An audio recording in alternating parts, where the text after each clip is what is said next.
নমস্কার বন্ধুরা, কেমন আছেন সবাই? আশা করছি ভালো আছেন। আজকে সান্তার হিসেবে একটা অন্য রেসিপি, লোটে মাছের পকোড়া। লোটে মাছগুলো এভাবে কেটে নিয়েছি। যারা লোটে মাছ ভালোবাসেন তারা তাদের জন্য আজকে করছি। নুন আর ভিনিগার দিয়ে এই 10 মিনিট ভিজিয়ে রেখেছি। এবার ভিনিগারটা একদম জল ছেঁকে নেব। এবার কীভাবে করছি দেখাচ্ছি। নুন দেওয়া আছে, এখানে বড় চামচের 1 চামচ লঙ্কা, আদা, রসুন আর অল্প পেঁয়াজ আর ধনে পাতা একসঙ্গে পেস্ট করে নিয়েছি। পেস্টটা একদম মিহি করবেন না, একটু গোটা গোটা থাকবে, তাহলে পকোড়াটা খেতে ভালো লাগবে।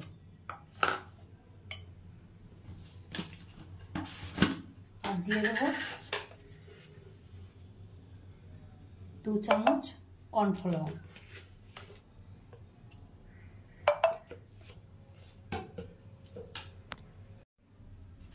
দিয়ে দেবো একটু লঙ্কার গুঁড়ো,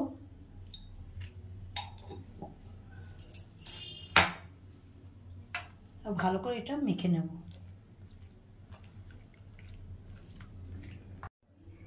একটু দেবো হলুদ গুঁড়ো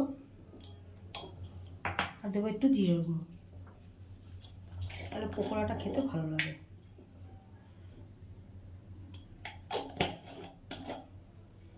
এবারে মেখে দেবো, সব মশলাটা দিয়ে ভালো করে মেখে নেব। খুব সহজভাবে করছি, আমার খুব ভালো লাগে তাই আপনাদের সঙ্গে শেয়ার করছি। পকোড়াটা পরে ভেজে নেব। পুরো এভাবে করে মেখে নিয়েছি। এবারে এটা ভেজে নেব গরম তেলে।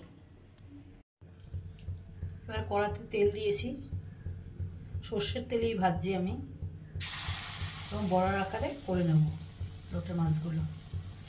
দারুণ খেতে লাগে।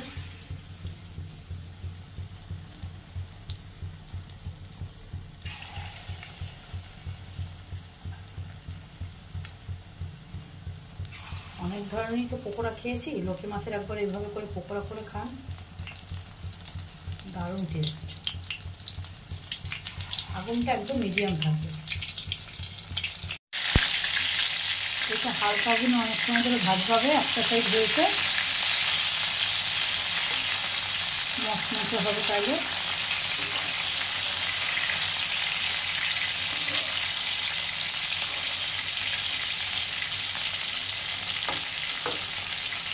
এক পাশে এটা আর একটা পাশে।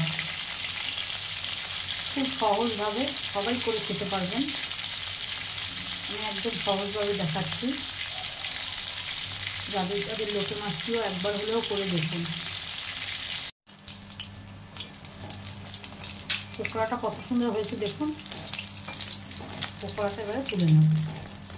লোটে মাছের পকোড়া কার কার প্রিয় জানাবেন কমেন্ট বক্সে। মসুর ডাল আর পকোড়া থাকলে আর অন্য কিছু লাগে না।